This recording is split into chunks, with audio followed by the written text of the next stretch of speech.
Be the church. Was reading an article by a fellow named Mike, I don't know how to pronounce his last name, Goeke, G-O-E-K-E. This is from Baptist Press. Apparently Baptist Press is doing some articles on the issue of homosexuality, trying to understand this issue because it's becoming, it's not a tidal wave, frankly. There's other things that are bigger, but more and more, as it becomes more and more overt, and there's more and more horrendous teaching on the theology that is about sin and sexuality, as people try to wrangle the scriptures to make David and Jonathan homosexuals, and it only gets worse from there, to make Ruth and Naomi lesbians. Just shocking what they are doing to the scripture. You would think that they were taking some sort of Rob Bell hermeneutic, which, by the way, we now know why Rob Bell's hermeneutic is so goofy. Somebody sent me an interesting little article that Rob Bell's hermeneutic is about interpreting scripture through the eyes of social justice, is basically what it is. And so it is that in his church they're becoming more egalitarian. But the book title, and I can't find it right now, but the book title is something like Reinterpreting Scriptures Through a Homosexual, Slavery, and a Female Gaze, something like that. And so if they become more egalitarian, I'm just going to make a little prediction here. Little prediction. It will not be long before there is something, in my opinion, that will come out of Mars Hill Bible Church in Michigan with Rob Bell leading it about it's okay to be homosexual and Christian. I'm just saying you. It's probably just a matter of time.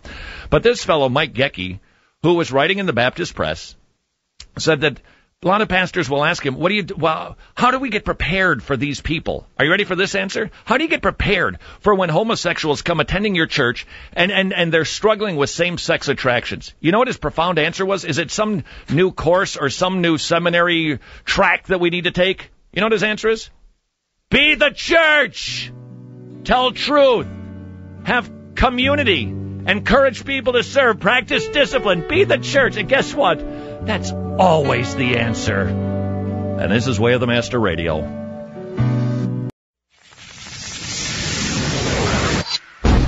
Hello? Hello? Anybody home? Many skeptics reject the Bible because it contains miracles.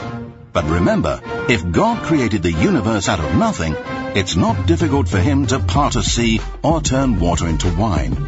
In other words, if Genesis 1:1 is true, then the rest of the Bible is believable. How does that grab you? This is Way of the Master with Todd Friel, Ray Comfort, and Kirk Cameron. Was I early with that?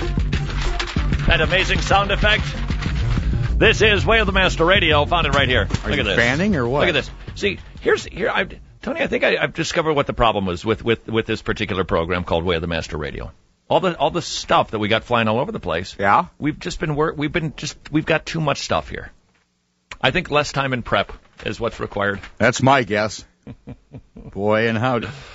Well, what drove Mr. Bell's seemingly abrupt ardor for egalitarianism, there's a mouthful, apparently stems from his drinking deeply from the well of a radical new hermeneutic proposed by William Webb in his 2001 book called, here it is, Slaves, Women, and Homosexuals. It's exploring the hermeneutics of cultural analysis. Wow!